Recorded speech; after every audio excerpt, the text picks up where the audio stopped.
Hello বন্ধুগণ, তোমাদের YouTube চ্যানেলে সকলকে স্বাগত। যে নন বেঙ্গলি ভিউয়ার্সে आप लोगों का स्वागत है चैनल आप लोगों है। আমি গতকাল একটা ভিডিও দিয়েছিলাম, সেটা হচ্ছে এই 2026-এ যে নতুন যে গেজেট পাবলিশ যেটা হয়েছে, মানে অ্যাড অন যেটা করা হয়েছে, আমি সেই নিয়ে গতকাল একটু কথা বলেছিলাম, কিন্তু জিনিসগুলো তোমাদের কাছে ক্লিয়ার হয়নি। বেশ কিছু জিনিস তোমাদের কাছে ক্লিয়ার হয়নি, এটা আমি বুঝতে পেরেছি কমেন্টস থেকে বা আদার্স কিছু। এবার আমি আজকে একটা জিনিস তোমাদের ক্লিয়ার বলে দিচ্ছি, বা বলতে পারো ডিটেলিং করছি, একটু ক্লারিফিকেশন দিয়ে দিচ্ছি রিগার্ডিং দিস নিউ গেজেট। একটা কথা, সেটা হচ্ছে আমি গতকাল বলেছিলাম যে 2025-এ পরীক্ষার আগে যে গেজেটটি পাবলিশ হয়েছিল এবং যার বেসিসে পরীক্ষাটা হয়েছিল সেকেন্ড এসএলএসটি, ওই গেজেটে কাস্ট এবং ক্যাটেগরি নিয়ে ডিটেলিং জিনিসটা ছিল না। এই জন্যই কতগুলো টার্মের সঙ্গে তোমরা পরিচিত হয়েছিল, সেটা হচ্ছে combined merit rank, combined ranking, এই সমস্ত টার্মগুলো। কারণ যেহেতু ওখানে কাস্ট এবং ক্যাটেগরি ওয়াইজ যে ডিটেলিং জিনিসটা ছিল না, যেটা এই নতুন যে গেজেটটা পাবলিশ করা হয়েছে মডিফাইড ভার্সন, যেখানে জিনিসগুলোকে অ্যাড অন শুধু করাই হয়নি, ক্লারিফিকেশনও দিয়ে দেওয়া হয়েছে। এইবার কথা হচ্ছে যে 100 পয়েন্ট রোস্টার ব্যাপারটা কি, আমি একটু তোমাদের বলে দিই গুছিয়ে জিনিসটা, যাদের কাছে ধোঁয়াশা আছে বা জিনিসটা ধরতে পারছো না। কারণ তোমরা কমেন্ট করছো যে এতে জেনারেলদের কি ফেসিলিটি মিলবে, যারা জেনারেল কাস্ট তাদেরকে কিছু মিলবে, যারা আনরিজার্ভ, এইগুলো করছো তোমরা। আমি একটু বলি জিনিসটা, যে 100 point roaster, 100 point roaster means এটার মানে হচ্ছে যে 100টা পয়েন্ট।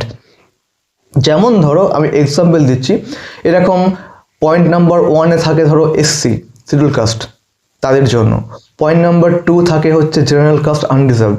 পয়েন্ট নাম্বার 3 হচ্ছে এসটি তপশিলি জাতি। আমি এক্সাম্পল দিচ্ছি, মানে এরকম যে পয়েন্ট, এরকম 1 থেকে 1 2 3 করে 100 পয়েন্ট বা পয়েন্ট সেখানে থাকে।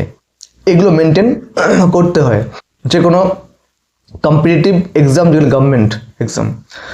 এইবার এই রিগার্ডিং একটা কথা যেটা হচ্ছে ভীষণ ইম্পর্টেন্ট, সেটা হচ্ছে দেখো যে এই যে 100 পয়েন্ট রোস্টার মেনে যে 2026-এ যে গেজেটটা নিউলি পাবলিশড হয়েছে বা হাতে এসেছে আমার, সেটা হচ্ছে যে এই জন্য করা হয়েছে যে ওভারঅল সব কিছুর কথা ভেবে, যাতে করে পুরো রিক্রুটমেন্ট প্রসেসটা খুব সুন্দরভাবে হয়, যেখানে কোনো ধোঁয়াশা বা কোনো রকম কোনো কমপ্লিকেশনস না থাকে। এই 100 পয়েন্ট রোস্টার মেনে যে গেজেটটা পাবলিশড হয়েছে, এখানে কতগুলো জিনিস কনফার্ম করছে, কতগুলো জিনিসকে ডিটারমাইন করছে এবং ক্লিয়ার করে দিচ্ছে। সেগুলো কি কি? সেগুলো হচ্ছে যে দেখো, প্রথমে বলে রাখি যে যেই মানে সাবজেক্ট ওয়াইজ যেই ক্যাটেগরিতে যতগুলো সিট রয়েছে, যতগুলো সিট দেখানো হয়েছে, সেই সব কটা সিট কিন্তু ফিল আপ করতে হবে সেই ক্যাটেগরিতেই। আবার বলি যে ক্যাটেগরি ওয়াইজ এবং সাবজেক্ট বেসিসে যতগুলো সিট দেখানো হয়েছে, যে সিটগুলো রয়েছে, সেই সিটগুলোতে কিন্তু পুরো সিট ফিল আপ করতে হবে। যোগ্যতা অনুযায়ী সবাইকে নিতে হবে ক্যাটেগরি এবং সিট পূরণ করার জন্য। এই রিগার্ডিং একটা পয়েন্ট বলে গেছে, সেটা হচ্ছে ধরো এমন একটা ক্যাটেগরি আছে, যে কোনো ক্যাটেগরি বলছি, আমি কাউকে মেনশন করছি না, যে যেইখানে ওই টোটাল যে সিটটা ফিল আপ হলো না, রিমেনিং থাকলো বা সিট বেঁচে থাকলো, কমপ্লিট ফিল আপ হলো না, মানে ভ্যাকেন্ট থাকলো অ্যাকচুয়ালি, তাহলে সেটা কি হবে? সেইটা পরবর্তী প্রসেসের জন্য এটা সংরক্ষিত বা রিজার্ভ থাকবে। ওই সিটটা কিন্তু অন্য কোনো ক্যাটেগরিতে কিন্তু অ্যাডজাস্ট করা যাবে না। এই হচ্ছে গল্প, ঠিক আছে? এতদিন পর্যন্ত কি হয়েছে, কিরকম আমি বলি, এই যে পিএইচ যারা ক্যান্ডিডেট, যারা হচ্ছে লোকোমোটর ডিসেবল ক্যান্ডিডেট, এইগুলো না এসসির মধ্যে চলে আসতো, শিডিউল কাস্ট মানে এসসির আওতায় চলে আসতো, বা এরকম একটা ব্যাপার, একটা জটলা ছিল। এইবারে এই জিনিসটা ক্লিয়ার করে দেওয়া হয়েছে গেজেটে 2026-এ, যেটা নিউলি পাবলিশড হয়েছে। এখানে প্রত্যেকটা জিনিসকে মানে বলতে পারো পিউরিফাই করা হয়েছে, শুদ্ধতা মেনটেন করা হয়েছে, এবং এটা মানতে হবে। রিক্রুটমেন্টটাকে ঠিকঠাক ভাবে চালানোর জন্য। এবার আমি বলে রাখি এইখানে কি হয়েছে, 2025-এ যে গেজেটটা আমি গতকাল বলেছিলাম যে ওখানে কিন্তু অনেকটা ধোঁয়াশা ছিল বা ক্যাটেগরাইজ অতটা ছিল না ক্যাটেগরি ব্যাপারটা। এখানে কিন্তু মেনশন হয়ে গেছে, কি মেনশন হচ্ছে এখানে OBC A, OBC B, in service, EWS, okay, physically handicapped, এগুলো প্রত্যেকটা কিন্তু ক্লজ ওয়াইজ মেনশন করা আছে। আমি অলরেডি টেলিগ্রাম গ্রুপে দিয়ে রেখেছি গতকালকেই, তোমরা চাইলে দেখতে পারো যারা নতুন এই চ্যানেলে আসছো। এটা একটা পয়েন্ট। দ্বিতীয় পয়েন্ট, তার মানে এইখানে যে ব্যাকলগ যে ব্যাপারটা, ওই ব্যাকলগটা কিন্তু আর থাকলো না, ব্যাকলগ জিনিসটা আর কিন্তু এইখানে থাকলো না। আমি এই রিগার্ডিং একটা কথা বলি, এবার ধরো কোনো একটা এসসি ক্যান্ডিডেট, সে নম্বরটা বেশি পেয়েছে, জেনারেল ক্যাটেগরির মতো নম্বরটা পেয়েছে, সে কিন্তু চাইলে জেনারেল ক্যাটেগরিতে আসতে পারে, কিন্তু কোনো জেনারেল ক্যাটেগরি এসসি ক্যাটেগরি যেতে পারবে না, যেটা এই গেজেটে বলা হয়েছে। আমি আরেকটু ক্লিয়ার করে দিচ্ছি, এই একটা পয়েন্ট গেল। দ্বিতীয় পয়েন্ট হচ্ছে, ধরো আমাদের এই এসএলএসটিতে কোনো রকম যাতে জটিলতা আবার ক্রিয়েট না হয়, আমি কালকে বলেছিলাম যে কোনো রকম যে জটিলতা ক্রিয়েট না হয় তার জন্যই কিন্তু এই জিনিসটা, এই নতুন যে গেজেটটা কিন্তু পাবলিশ করে জিনিসটাকে টোটাল ওয়ে আউটটা দেখানো হয়েছে, যাতে ফার্দার কোনো রকম এটা জটের মুখে না পড়ে। এবার দেখো সেকেন্ড এসএলএসটিতে কী হবে, সেকেন্ড এসএলএসটিতে এরকমভাবে এই 100 পয়েন্ট রোস্টার যে ব্যাপারটা, এটা কিন্তু একটা পজিটিভ এফেক্ট আসবে। এই ক্ষেত্রে কোনো ক্যাটেগরি বা কোনো কাস্ট এক্সট্রা অ্যাডভান্টেজ পাবে না। তোমরা যেটা কমেন্টে বলেছো যে স্যার জেনারেল ক্যাটেগরি কোনো রকম এক্সট্রা অ্যাডভান্টেজ না, জিনিসটাকে প্রসেসটাকে ওয়েল মেনটেন্ড হবে, প্রসেসটা এই রোস্টার পয়েন্টগুলোকে যেগুলো আছে এগুলোকে তোমার ফলো আপ করে জিনিসটা হবে এবং টোটাল প্রসেসটা এখানে কি হবে, মেনটেন হবে। এই একটাই প্রাইম অবজেক্ট বা মুখ্য উদ্দেশ্য, এই 100 পয়েন্ট রোস্টার মেনে এই গেজেটটাকে 2026 নতুন করে গেজেটটাকে পাবলিশ করা, জিনিসগুলোকে অ্যাড অন করে।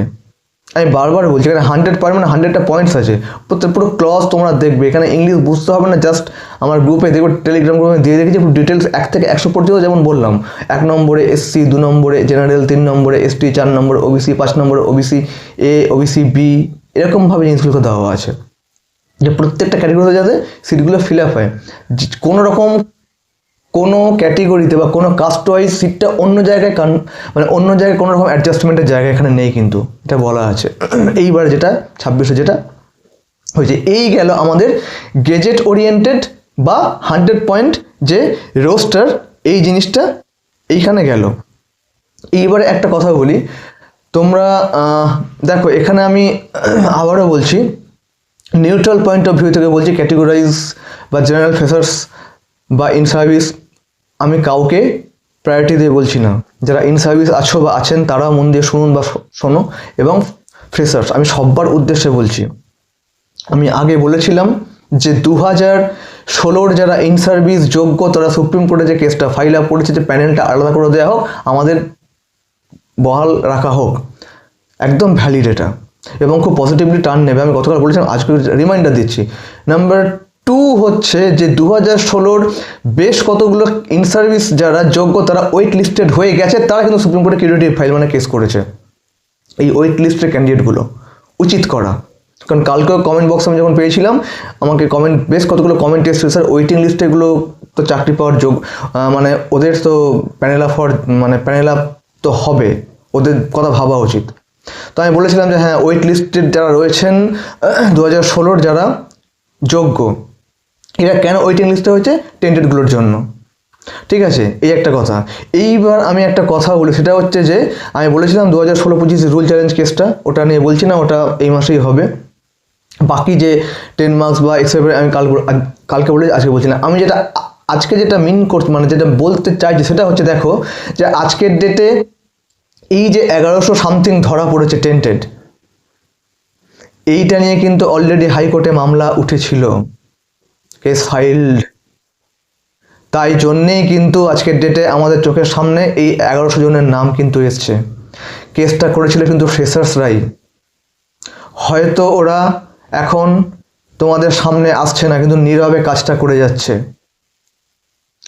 যেদিন দেখবে চোখের সামনে আসবে, ফ্ল্যাশ আউট হবে, দেখবে এদের কতটা কঠোর পরিশ্রমের ফলে এরাই প্রথম চ্যালেঞ্জ করেছে যে এইখানে টেন্টেড, মানে ফ্রেশার্সরা প্রথম চ্যালেঞ্জ করে বলেছে যে এখানে টেন্টেড ঢুকে আছে, আমাদের কাছে ডেটা আছে, আমরা লিস্ট দিয়ে দিচ্ছি, আপনারা লিস্টটা দিন। তবেই কিন্তু এই নামগুলো তোমরা সবাই পেয়েছো। এটা অনেকটা ইজিলি যেটা ভাবছো সেটা না, এটা অনেক আগে কেস ছিল যে টেন্টেড এখানে আছে চ্যালেঞ্জ করে, তবেই কিন্তু হাইকোর্ট লিস্টটা দিয়েছে কমিশনকে বাধ্য করিয়ে। এই যে 1100 টেন্টেড, এটা প্রিভিয়াস কেস ফাইল ছিল। তোমরা ফ্রেশাররা কেউ জানতেই পাওনি যে এই দুম করে এই জিনিসটা বেরিয়ে আজকে হাইকোর্টে দাবি করা হচ্ছে কমিশন তৈরি করার জন্য যে টেন্টেডদের ধরাতে হবে। কমিশন তৈরি করতে ডিমান্ড করা হচ্ছে, কমিটি তৈরি করতে হবে টেন্টেডদের ডিটেক্ট করার জন্য। এটা হাইকোর্টের দাবি উঠেছে, জিনিসটা বোঝো। এইখানে কিন্তু ফ্রেশাররা কিন্তু কোনো রকম ক্যাটেগরাইজ করেনি কিন্তু যে আমরা গিয়ে ঢুকবো তাই জন্য।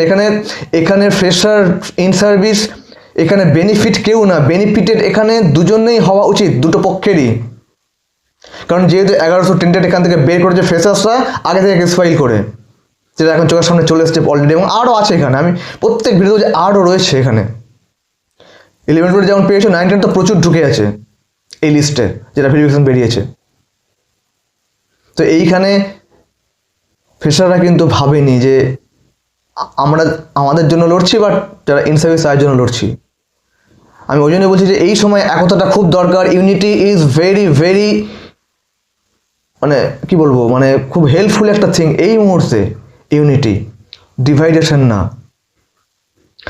এইরকমভাবে ফ্রেশাররা আরও অনেক কেস ফাইল করেছে, তার মধ্যে একটার ফয়সালা হয়েছে, টেন্টেড লিস্ট নামগুলো বেরিয়েছে। এরকম প্রচুর গ্রাউন্ডে প্রচুর কেস রয়েছে, এবং প্রত্যেকটা কেস কিন্তু ভ্যালিড, একটাও ডিসমিসড হবে না, খারিজ হবে না। আমি আজও বলছি এবং এটা বলতে থাকবো। তো এই ফ্রেশাররা যারা বঞ্চিত হয়েছ, কোনো রকমই 70-এ 70, 68, 69, 60-এর মধ্যে 60, 59, 58 ডাক পাওনি। আমি বারবার বলছি ফ্রেশাররা এই মুহূর্তে নেগেটিভ হয়েও না, এই মুহূর্তে ভয় পেও না, ঘাবড়ে যেও না, ফ্রাস্ট্রেটেড হয়েও না। একটু ধৈর্য রাখতে হবে, একটুখানি সময়ের সঙ্গে চলতে শিখতে হবে। আমি ফ্রেশারদের উদ্দেশ্যে আমি এটা ফ্রেশারদের মিন করেই বলছি যে পেশেন্স রাখতে হবে, ধৈর্যটাকে ধরতে হবে, সময়ের হাতে ছেড়ে দিতে হবে, পজিটিভ আউটকাম আসবে, কেউ বঞ্চিত হবে না। যেমন টেন্টেড লিস্ট দেখতে পাচ্ছি, এরকম আরও অনেক দেখতে পাবে। আমি আবারও বলছি যে রাতের পর রাত জেগে এই ডেটা কালেকশন করা, ওটাকে কেস ফাইল করা, তার ফল হচ্ছে এই টেন্টেড 1100। প্রত্যেকটা ইস্যুতে এরকম কেস রয়েছে। আজকের ডেটে ফিজিক্স একটা সাবজেক্ট, দেখো সায়েন্স গ্রুপে একটা mother subject physics, 720 something seat, সেখানে 160 সামথিং ফিল আপ। তাহলে বাকি সিটগুলো কোথায় যাবে? জেনারেল যারা আছেন, ক্যান্ডিডেট যারা আছেন ওইরকম সাবজেক্টে, ইংলিশে তো প্রচুর হয়েছে এরকম কেস। টেন্টেড ঢুকে বসে আছে ইংলিশে, এরা প্রত্যেক সাবজেক্টে ঢুকেছে। 11-12 কথা বলছি আমি ইংলিশে, ঠিক আছে, এখানে প্রচুর। তাহলে এরকমভাবে কিন্তু এই যে নাম্বার ভুল দেওয়া, এই যে ওএমআর ম্যানিপুলেশন করা, এই যে তোমার হচ্ছে মার্কস টু অল, বেশ কিছু সাবজেক্টে প্রত্যেকটা নিয়ে কিন্তু কেস আছে হাইকোর্টে। পরিষ্কার শুনে রাখো, আমি আবার বলছি, রিপিট করছি যে OMR manipulation, marks to all, questions ভুল, প্রত্যেক সাবজেক্টের কিন্তু কেস ফ্রেশাররা করে বসে আছে হাইকোর্টে, এবং প্রত্যেকটা হিয়ারিং, প্রত্যেকটা ফয়সালা হবে। এর জন্য সময় লাগবে। এসএসসি কমিশন কি বলেছে 11-12 কাউন্সেলিংয়ের জন্য? যে ফেব্রুয়ারি 3য় সপ্তাহে, তাই তো বলছে 3rd উইক অফ ফেব্রুয়ারির 3য় সপ্তাহে ওরা স্কুল লিস্ট বা এরকম প্রসেসটা চলবে। আরও 3-4 দিন সময় ওরা নেবে ভ্যাকেন্সি লিস্ট এগুলো করতে। এই টাইমটা লেন্দি হবে, আরও সময় নেবে এরা। এখানে একটা কথা বলে রাখি যে 31 আগস্টের মধ্যে রিক্রুটমেন্ট প্রসেস কমপ্লিট হবে কি না, এই নিয়ে আমার সন্দেহ রয়েছে। যদি তোমরা কোনো রকম স্ট্রং অ্যাসুরেন্স পেয়ে থাকো ভালো, আমি চাই হয়ে যাক, কিন্তু স্বচ্ছভাবে হোক। প্রচুর ইন সার্ভিস যোগ্য যারা বঞ্চিত, তারা সবকটা যেন পায়, এবং ফ্রেশারদের যেন এখানে একটা জায়গা করে দেওয়ার জন্য ব্যবস্থা আছে এবং হচ্ছে। কেউ ঘাবড়াবে না, ফ্রেশার্স ইন সার্ভিস বোথ যারা ওয়েটিংয়ে আছো। আমি বারবার একটা কথা বলছি তোমাদেরকে, এইটুকুই বলার ছিল। আশা করি তোমাদের জিনিসগুলো বুঝিয়ে বলতে পারলাম বা ক্লিয়ার করতে পারলাম রিগার্ডিং 100% রোস্টার, গেজেট এবং ফ্রেশার্সদের যে সুযোগ আসতে চলেছে, এবং ইন সার্ভিসদের যে পজিটিভ আউটকাম আসবেই। যদি কোনো ফার্দার আপডেট থাকে আমি চ্যানেলের মাধ্যমে দিয়ে দেবো। সাথে থাকো, পাশে থাকো। আর আমার ডেসক্রিপশন বক্সে আমি আমার টেলিগ্রাম গ্রুপ লিঙ্ক এবং হোয়াটসঅ্যাপ চ্যানেল লিঙ্ক দিয়ে রাখছি। ডেসক্রিপশন বক্সে গিয়ে তোমরা লিঙ্কে ক্লিক করে অ্যাডেড হয়ে যাও। আজ এইটুকুই। বি পজিটিভ, বি হোপফুল, একটু পেশেন্স রাখতে হবে, আমি বারবার বলছি। ভালো থেকো। ওকে।